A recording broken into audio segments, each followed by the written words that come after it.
ഒരു 10-13 വർഷം മുമ്പ്, അതായത് എൻ്റെ കല്യാണ ദിവസമാണ് ഞാൻ ആദ്യമായിട്ട് ഈ ഒരു ഡേറ്റ്സ് അച്ചാർ കഴിച്ചിട്ടുണ്ടായിരുന്നത്. പക്ഷെ അന്നത്തെ ആ ഒരു കല്യാണ തിരക്കിൻ്റെ ഇടയിൽ അത് എന്തുകൊണ്ട് ഉണ്ടാക്കിയ അച്ചാറാ, എങ്ങനെ ഉണ്ടാക്കിയ അച്ചാറാന്നൊന്നും കണ്ടുപിടിക്കാൻ പറ്റിയിട്ടുണ്ടായിരുന്നില്ല.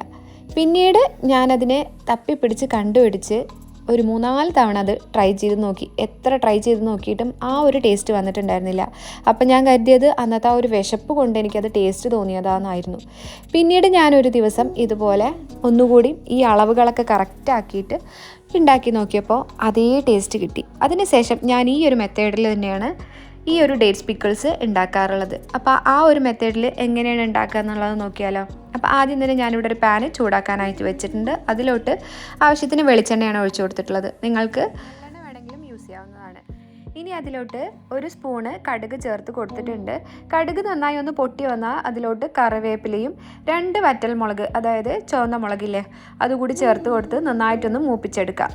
ഇനി ഇതിലോട്ട് 4 പച്ചമുളക്, നീളത്തിൽ അരിഞ്ഞിട്ടുള്ള പച്ച ഇഞ്ചി, ഒരു വലിയ കഷ്ണം, ഇതെല്ലാം കൂടി 1 മിനിറ്റോളം ഒന്ന് ഇളക്കി യോജിപ്പിച്ചെടുക്കണം. ഒപ്പം തന്നെ ഇഞ്ചിൻ്റെ പച്ചമണം ഒന്ന് മാറിക്കിട്ടുകയും വേണം.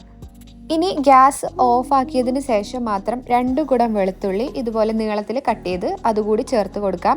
ഇത് നന്നായി ഒന്ന് ഇളക്കി യോജിപ്പിച്ചതിന് ശേഷം ഇതിലോട്ട് സ്പൈസസ് ആഡ് ചെയ്ത് കൊടുക്കുക.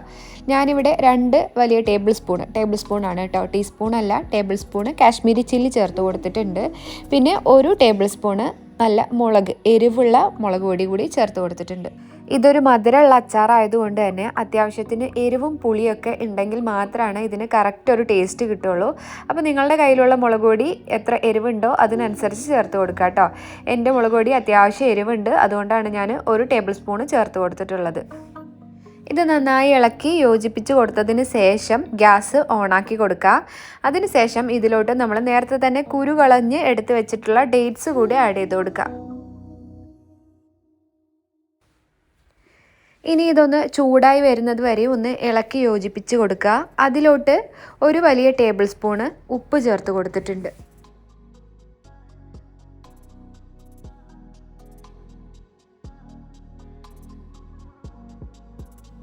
ഇനി ഇതെല്ലാം കൂടി ഒന്ന് ചൂടായി വന്നതിന് ശേഷം അതിലോട്ട് 1 കപ്പ് 2 വലിയ ശർക്കര ഉരുക്കി അരിച്ചെടുത്തിട്ടുള്ളത് ചേർത്ത് കൊടുക്കാം. അതോടൊപ്പം തന്നെ ഒരു നാരങ്ങ വലുപ്പത്തിലുള്ള പുളി പിഴിഞ്ഞ് അരിച്ചെടുത്തിട്ടുള്ളതാണിത്. അതുകൂടി ചേർത്ത് കൊടുത്തതിന് ശേഷം നന്നായി ഇളക്കി യോജിപ്പിച്ച് ഒരു 3 മിനിറ്റോളം ഇതൊന്ന് മൂടി വയ്ക്കാം. 3 മിനിറ്റ് കഴിഞ്ഞിട്ട് തുറന്ന് നോക്കിയിട്ടുണ്ടെങ്കിൽ ഇതുപോലെ വറ്റി വന്നിട്ടുണ്ടാവും. അതിലോട്ട് 1 കപ്പ് തിളപ്പിച്ച വെള്ളം ചേർത്ത് കൊടുക്കുക. പച്ചവെള്ളം ചേർത്ത് കൊടുക്കരുത്, തിളപ്പിച്ച വെള്ളം തന്നെ ചേർത്ത് കൊടുക്കണം. ആ ചൂടോടുക്കനെ തന്നെ ഇതിലോട്ട് ഒഴിച്ചു കൊടുത്തതിന് ശേഷം ഒന്ന് നന്നായി ഇളക്കി യോജിപ്പിച്ച് കൊടുക്കുക. അതിനുശേഷം ഒരു 2 മിനിറ്റ് ഒന്ന് അടച്ച് വേവിച്ചെടുക്കുക. ഡേറ്റ്സ് ഒക്കെ നന്നായി വെന്ത് പാകമായി വന്നതിന് ശേഷം ഫ്ലെയിം ഓഫാക്കി അതിലോട്ട് 1 ടീസ്പൂൺ കായപ്പൊടി ചേർത്ത് കൊടുക്കുക. ഫൈനലി ഇതിലോട്ടൊരു 1/3 കപ്പ് വിനീഗർ ആഡ് ചെയ്ത് കൊടുത്തതിന് ശേഷം ഒരു 2 മണിക്കൂറോളം അടച്ച് റെസ്റ്റ് ചെയ്യാനായിട്ട് വയ്ക്കാം. ഒന്ന് ചൂടൊക്കെ ആറി വന്നതിന് ശേഷം നമുക്കിത് സെർവ് ചെയ്യാവുന്നതാണ്. ഇത് ഏറ്റവും കൂടുതൽ മാച്ചായി പോണത് ബിരിയാണീൻ്റെ കൂടെയാണ്. നിങ്ങൾക്ക് ചോറിൻ്റെ കൂടെ വേണമെങ്കിലും ഇത് കഴിക്കാവുന്നതാണ്. അതുപോലെ തന്നെ ചപ്പാത്തീൻ്റെ കൂടെയൊക്കെ കഴിക്കാനായിട്ട് ഇത് അടിപൊളിയാണ്. അപ്പോൾ നിങ്ങളും ഇതുപോലൊന്ന് ട്രൈ ചെയ്ത് നോക്കിയതിന് ശേഷം എനിക്ക് കമൻ്റ് ആയിട്ടൊന്ന് അറിയിക്കണേ. താങ്ക്